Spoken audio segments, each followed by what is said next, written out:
प्रभु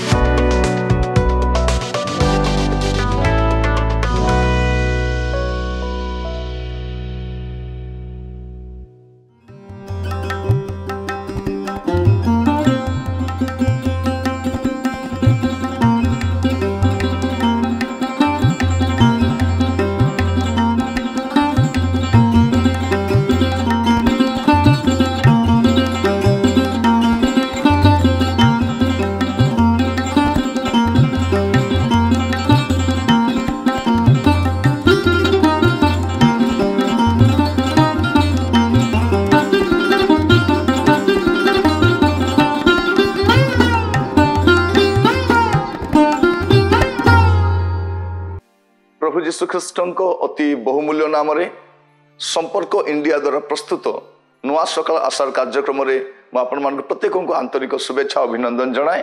प्रभु प्रत्येक को बाहुल्य रूपे आशीर्वाद करंतु। आज जो प्रसंग रे प्रभुकर वार्ता शुणा प्रसंगर शीर्षक है कथा मानिकी देख। कथा मानिकी देख। बेले बेले आम कथा मानि न था आ तार परिणाम भोगी था।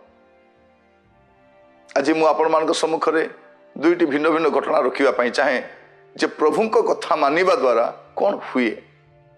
मस्त खोलंतु लुक तार 5 अध्याय तार 5 पद। लुक 5 पर्व 5 पद। से सिमोन उत्तर देले, हे गुरु, आम्भे माने राति जाक परिश्रम करी किछि धरी ना, किंतु आपण को कथारे मु जाल पकाइबी। ए स्थान आमे देखू जे 3 जन शिष्य सारा राति परिश्रम करी किछि माछ धरी ना, जा आपण 10 पदर देखि पारिबे। एमाने राति सारा परिश्रम करिसेंती किछि माछ धरी ना। सही समय रे प्रभु जीशु ख्रीष्ट आसुचंती। सिमोन कहउचंती, सिमोन उत्तर देले, हे गुरु, आमे माने राति जाक परिश्रम करी किछि धरी ना, किंतु आपण को कथारे मु जाल पकाई आमे किछि धरी ना। किंतु प्रभु जीशु तले कहउचंती, पकाई की देखो जाल। 4 पद शेष से कथा शेष करी सिमोन को कहिले, गभीर जल को जाई माछ धरिबा निमंते तुमानकर जाल पका। ऑलरेडी से जाल को धोईकी रखिचंती। राति सारा परिश्रम करी किछि धरी ना। ए प्रकार समय प्रभु जीशु कहउचंती, अभी तुमे कौन करो ना, गभीर जल को जाईकी जाल पका। आमे कौन करि था, प्रभु आपण गुरु अटंती, ठीक अछि, किंतु आमे तो माछुआ, आमे तो सब बेले समुद्र को जाउछु, आमे किछि धरी ना। आपण कहले कौन हेइ जिवो, किंतु से कौन करूछंती, प्रभुंकर कथा को ऑनर करूछंती। आ से कहउछंती, मु आपण को कथारे जाल पकाइबी। मु 6, 7 पद 8 पद पढ़ुछि। आ से माने ता पकाई बहुत माछ धरिले, पुणी से जाल छिंडिबा को लागिला। कौन होछि, जो माने राति सारा परिश्रम करी किछि माछ धरि नांती, प्रभु जीशु ख्रीष्टंकर कथा मानिबा द्वारा एते माछ धरुछंती।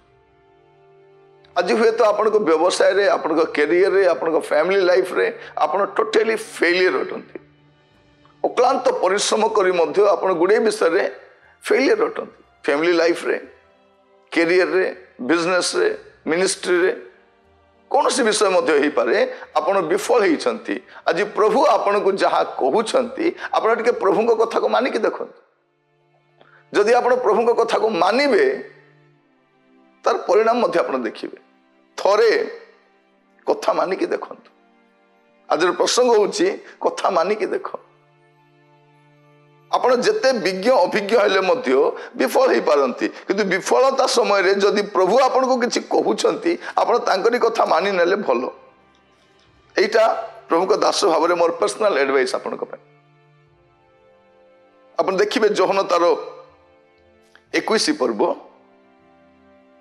तार प्रथम 3 पद। जोहन 21 अध्याय तार प्रथम 3 पद।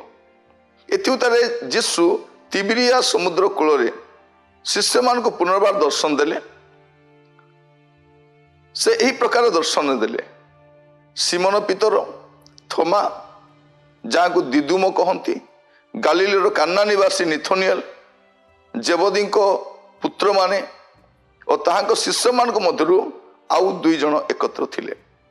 ଟୋଟାଲି ଏଇଠି 7 ଜଣ ଅଛନ୍ତି। ସେଇଠି 3 ଜଣ ଥିଲେ, ରାତି ସାରା ପରିଶ୍ରମ କରି ବିଫଳ ହେଇଛନ୍ତି। ଏଇଠି 7 ଜଣ ଅଛନ୍ତି। ସିମୋନ ପିତର ସେମାନଙ୍କୁ କହିଲେ, ମୁଁ ମାଛ ଧରିବାକୁ ଯାଉଅଛି। ସେମାନେ ତାଙ୍କୁ କହିଲେ, ଆମ୍ଭେମାନେ ମଧ୍ୟ ତୁମ ସଙ୍ଗରେ ଯିବୁ। ସେମାନେ ବାହାରି ଯାଇ ନୌକାରେ ଚଢ଼ିଲେ, ଆଉ ସେହି ରାତିରେ କିଛି ଧରି ପାରିଲେ ନାହିଁ।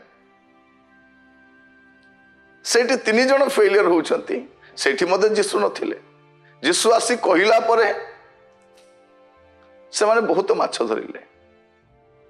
ତା ଯୀଶୁ ଖ୍ରୀଷ୍ଟଙ୍କର ଜଗତର ରହଣୀ କାଳର ଏଇ ଘଟଣାଟି, ପ୍ରଭୁ ଯୀଶୁ ଖ୍ରୀଷ୍ଟ ମୃତ୍ୟୁକୁ ଜୟ କରି ଉଠିଲା ପରବର୍ତ୍ତୀ ଘଟଣାଟା ଏଇଟା।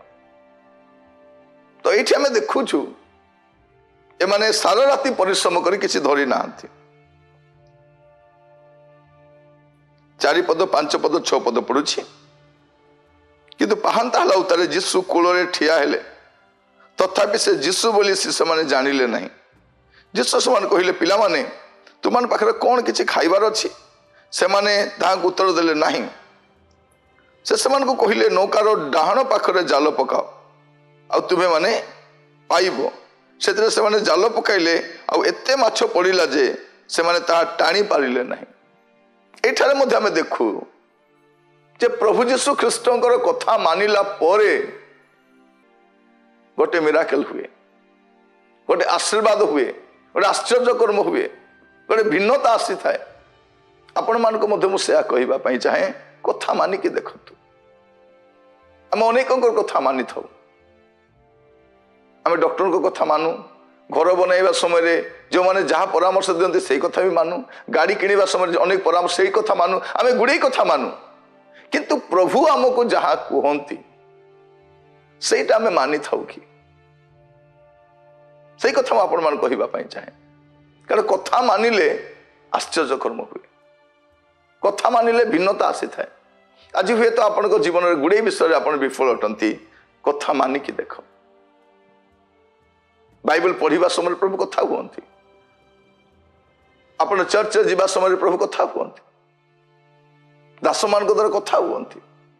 ଡେଇଲି ଡିଭୋସନ ସମୟରେ କଥା ହୁଅନ୍ତି। ପ୍ରଭୁ ବିଭିନ୍ନ ବାକ୍ୟ ମାଧ୍ୟମରେ ଆମ ସହିତ କଥା ହୁଅନ୍ତି। କିନ୍ତୁ ସେ କଥା ହେବା ସମୟରେ ଆପଣ ସେଇ ବାକ୍ୟକୁ ଶିରୋଧାର୍ଯ୍ୟ କରନ୍ତି କି? ସେଇଟା ହେଉଛି ବଡ଼ ବିଷୟ, ସେଇଟା ହେଉଛି ମୁଖ୍ୟ ବିଷୟ।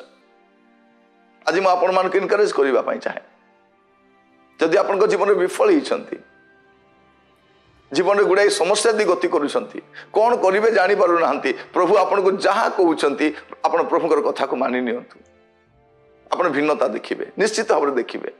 କାରଣ ପ୍ରଭୁଙ୍କ କଥା ମାନିଲା ପରେ ଆଶ୍ଚର୍ଯ୍ୟ କର୍ମ ହୁଏ, ଭିନ୍ନତା ଆସିଥାଏ, ପରିସ୍ଥିତି ବଦଳିଥାଏ, ସମସ୍ୟାର ସମାଧାନ ହେଇଥାଏ।